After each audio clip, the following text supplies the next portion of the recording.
الحمد لله حمدا كثيرا طيبا مباركا فيه وأصلي وأسلم على من بعثه الله رحمة للعالمين وعلى آله وصحبه أجمعين ثم أما بعد أيها الإخوة والأخوات chers frères, chers sœurs, salam alaikum wa rahmatullahi ta'ala wa barakatuh. حديثي إليكم اليوم عن موضوع مهم جدا جدا. Donc aujourd'hui, Inch'Allah, on va partager ensemble un sujet très très important dans la vie du musulman.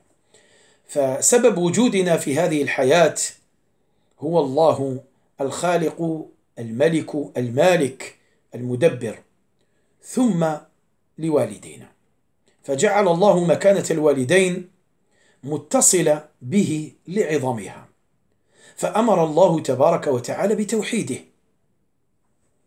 ثم أمر الله تبارك وتعالى بالإحسان إلى الوالدين أو للوالدين وذكر هذا في كتابه فقال سبحانه وقضى ربك ألا تعبدوا إلا إياه وبالوالدين إحسانا. أظن أنكم فهمتم أن الموضوع الحلقة هو بر الوالدين والإحسان للوالدين. Donc je disais, chers frères, chères sœurs, notre raison d'être dans cette vie et sur cette terre, c'est Dieu. Notre seul créateur, le seul souverain, le seul qui gère tout. Et ensuite, Allah Azza wa Jal a lié l'unicité, son unicité, le devoir du musulman envers son Seigneur et de l'adorer sans rien lui associer. Le devoir du musulman est d'aimer Allah Azza wa Jal, de le craindre et d'espérer en lui. Ça, c'est l'unicité. Et Allah Azza wa Jal, ensuite, il nous ordonne la bonté et la bienfaisance envers les parents. Et ceci est un devoir, est une obligation, une recommandation, une prescription de Dieu. Je crois que vous avez compris que le sujet aujourd'hui, c'est la bonté et la bienfaisance et le bon comportement à avoir envers les parents. Dieu dit وَقَضَى رَبُّكَ أَلَّا تَعْبُدُوا إِلَّا إِيَّهُ. Dieu dit, et ton Seigneur a décrété n'adorer que lui et marquer de la bonté envers les pères et les mères. Le comportement envers les parents, c'est le droit de recevoir de leurs enfants le respect, la miséricorde, la considération, la compassion, la douceur et bien sûr de l'amour. Mais cet amour, il faut que ça soit des paroles, il faut que ça soit des bons comportements, il faut que ça soit des bonnes attitudes. En même temps, les parents ont des obligations, bien sûr, envers leurs enfants. Il faut que les parents assurent l'éducation et la protection de leurs enfants. Et tout simplement, ils doivent assurer les responsabilités qu'ils ont en tant que parents. Afin que plus tard, ces enfants soient bons envers leurs parents et surtout reconnaissants. Reconnaissants non pas parce qu'ils sont redevables, mais aussi parce que Dieu leur a ordonné, recommandé d'être reconnaissants envers lui et d'être reconnaissants envers les parents. Il dit à ce sujet Anishkur li wa liwalidayka ilayya al-masir. Sois reconnaissant envers moi ainsi qu'envers tes parents, vers moi est la destination. Les deux versets que je viens de citer montrent qu'après l'unicité d'Allah Azza wa Jal ainsi que la gratitude, vient en deuxième position, voire le deuxième devoir le plus important de l'homme est la bienfaisance envers les parents. Dans un hadith que je vais citer, Abdullah ibn Mas'ud سأل النبي صلى الله عليه وسلم قال أي العمل أحب إلى الله قال النبي صلى الله عليه وسلم الصلاة على وقتها قلت ثم أي قال بر الوالدين ذكر النبي صلى الله عليه وسلم الصلاة فهي أحب الأعمال إلى الله على وقتها قال الله عز وجل إن الصلاة كانت على المؤمنين كتابا موقوتا كتاب موقوت وقت حدده الله عز وجل ثم النبي صلى الله عليه وسلم فهم وفقه الصحابة في الوقت المحدد للصلوات ثم علم الأمة. Donc, je disais, dans un hadith, Abdullah ibn Mas'ud a questionné le prophète sallallahu alayhi wa sallam, il dit, quel est l'acte le plus apprécié par Allah? Le prophète sallallahu alayhi wa sallam dit, la salat à son heure, et Abdullah ibn Mas'ud, il demanda encore un autre acte, le prophète sallallahu alayhi wa sallam lui dit, le bon comportement, la bonté, la bienfaisance envers les parents. Vous avez vu, le bon comportement vient juste après la salat.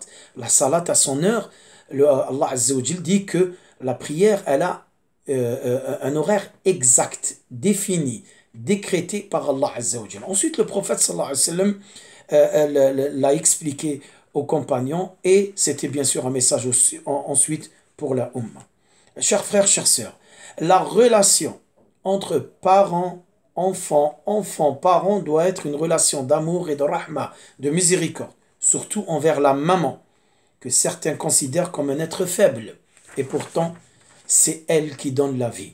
C'est elle qui porte dans son ventre durant 9 mois ses enfants qui lui manqueront malheureusement de respect, voire de considération plus tard. Dieu nous décrit cet événement quand la femme, ce qu'elle subit, la femme, quand elle tombe enceinte, il nous dit وَوَصَّيْنَا الْإِنسَانَ بِوَالِدَيْهِ حَمَلَتْهُ أُمُّهُ وَهْنًا عَلَى وَهْنٍ وَفِصَالُهُ فِي عَامَيْنِ. Et donc, Dieu nous décrit cet événement, il nous dit, nous avons recommandé à l'homme la bienfaisance envers ses parents, envers ses pères et mères. Sa mère l'a porté, subissant pour lui peine sur peine. Cette femme, quand elle tombe enceinte, cette maman, quand elle tombe enceinte, tomber enceinte, rester, porter un enfant 9 mois dans son ventre, personne ne peut l'expliquer que la maman. نعم. هذه الأم ستنال المرتبة الأولى في تكوين الأسرة وحتى ربما ستؤثر في تكوين شخصية ومشوار الأولاد في حياتهم لما يكبرون. فها هو النبي صلى الله عليه وسلم يوضح مكانة الأم في هذا التبادل مع هذا الرجل الذي جاء سائلا. جاء رجل إلى النبي صلى الله عليه وسلم فقال يا رسول الله من أحق الناس بحسن صحابتي أو بالصحبة؟ قال أمك. ثم قال الرجل ثم من؟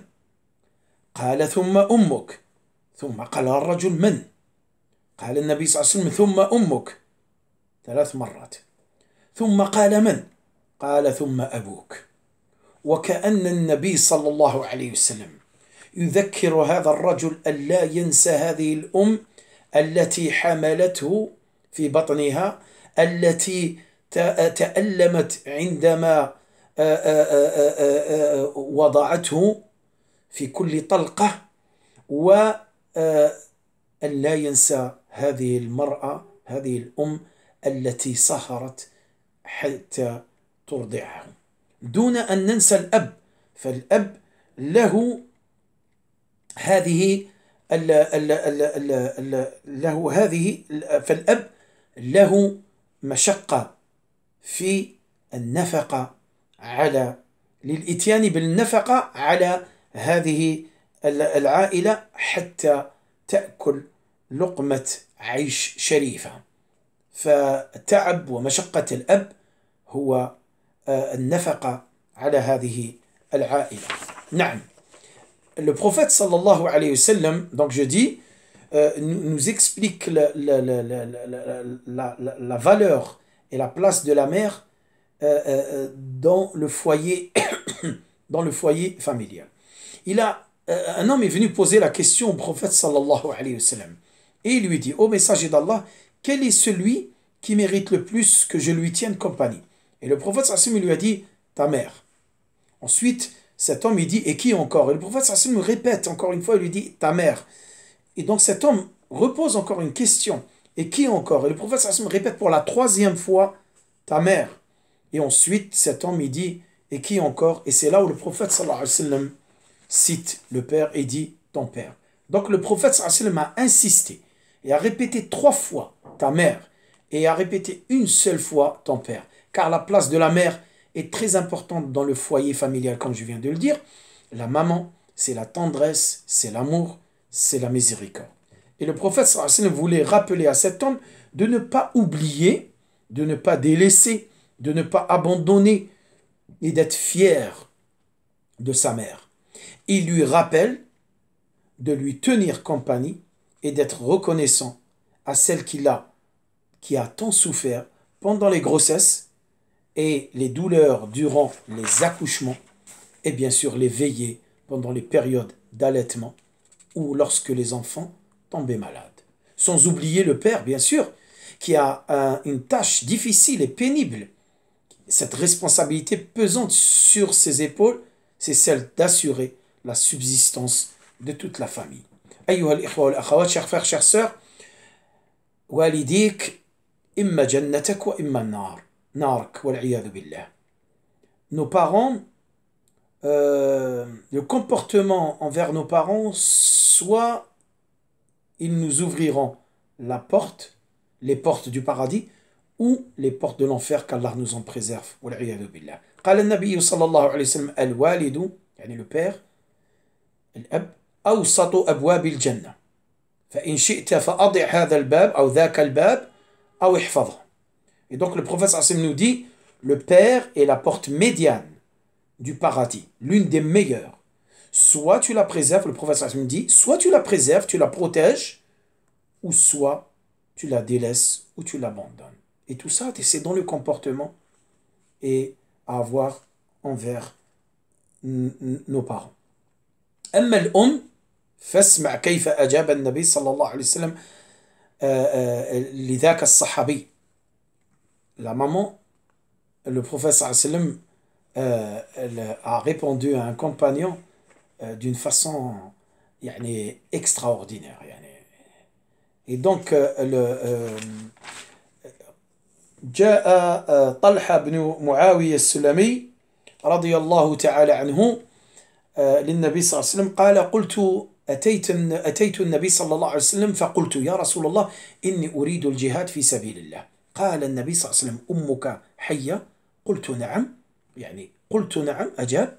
قال النبي صلى الله عليه وسلم إلزم رجلها فثم الجنة. إلزم رجلها فثم الجنة. يعني إلزم رجلها يعني لا تجلس عند رجلها وتبقى لا إلزم رجلها يعني هذه كناية، اخضع لها، تقرب إليها، ارعاها، كن حريص على إجابتها، كن حريص على رضاها، فتدخل الجنة بإذن الله. إذا رضيت عليك رضي عليك الله عز وجل فستكون من أهل الجنة بإذن الله. Donc Talha, un compagnon qui s'appelle Talha ibn Muawiyah al-Sulami, est venu voir le prophète sallallahu alayhi wa sallam et lui dit: Ô messager d'Allah, je veux partir participer dans une bataille, faire la guerre, voilà, participer à une bataille, on va dire.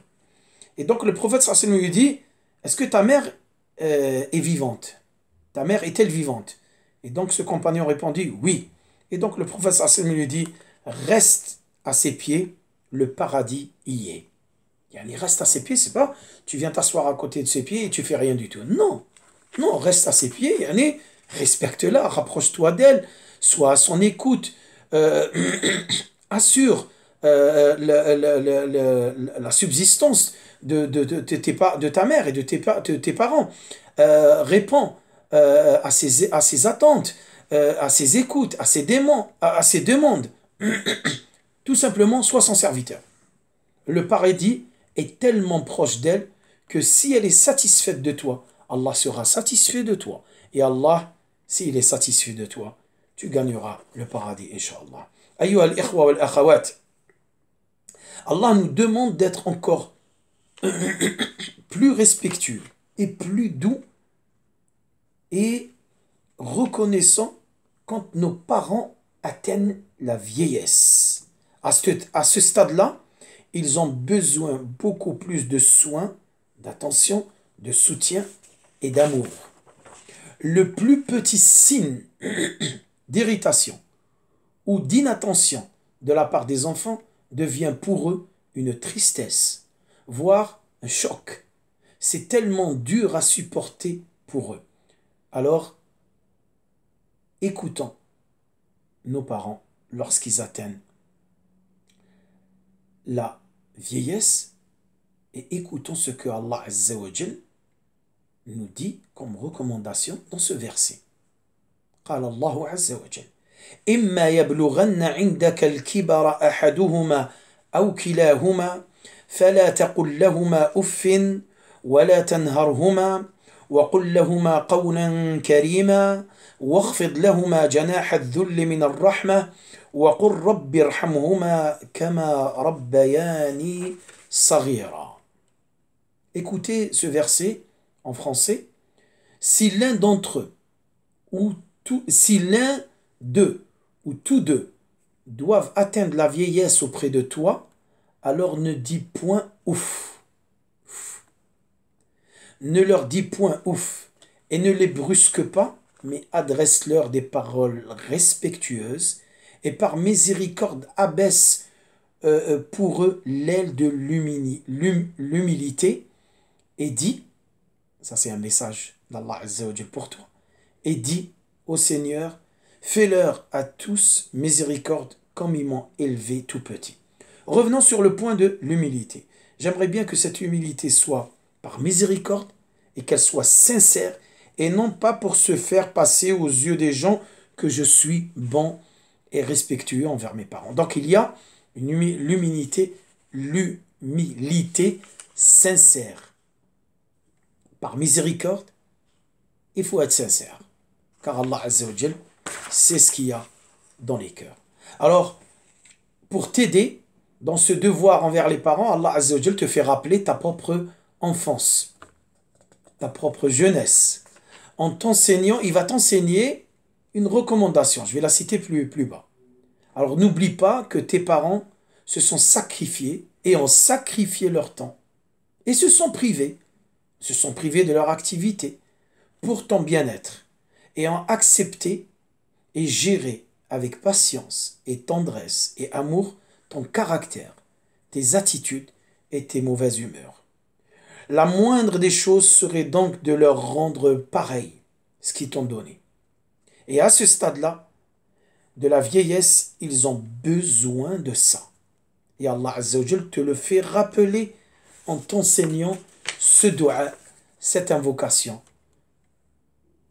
à leur égard. Il te dit, dis, وَقُلْ رَبِّ ارْحَمْهُمَا كَمَا رَبَّيَانِي صَغِيرًا. وَقُلْ رَبِّ ارْحَمْهُمَا كَمَا رَبَّيَانِي صَغِيرًا. Allah Azza wa Jal te dit de dire, ô mon Seigneur, fais-leur à tous deux miséricorde comme ils m'ont élevé tout petit.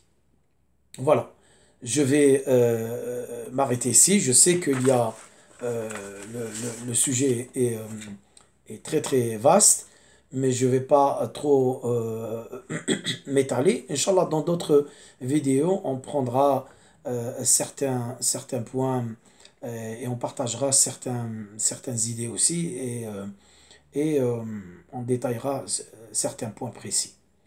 Barakallahu fikum. Soyez respectueux envers vos parents, surtout dans des moments aussi durs. Nous vivons cette crise, cette épidémie. Beaucoup de personnes âgées sont décédées. Des frères ont perdu leur père, leur mère, soit avec ce virus, soit avec une autre maladie, soit tout simplement ils étaient en bonne santé, mais leur heure est arrivée. Car Allah Azza wa Jal dit فَإِذَا جَاءَ أَجَلُهُمْ لَا يَسْتَأْخِرُونَ سَاعَةً وَلَا يَسْتَقْدِمُونَ. Leur heure est arrivée, personne ne pourra la retarder ni de l'avancer. Alors, barakallahu fikum. Prenez soin de vos parents. Faites très très attention. Soyez à leur écoute. Comportez-vous envers eux avec amour et avec tendresse. Et soyez miséricordieux et clément avec eux. Fabarakallahu fikum. Nassalullah al-azim. On demande à Allah Azza wa Jal qu'on soit des enfants respectueux et reconnaissants et miséricordieux envers nos parents. بارك الله فيكم. نسأل الله العظيم أن يتقبل منا ومنكم. والسلام عليكم ورحمة الله تعالى وبركاته.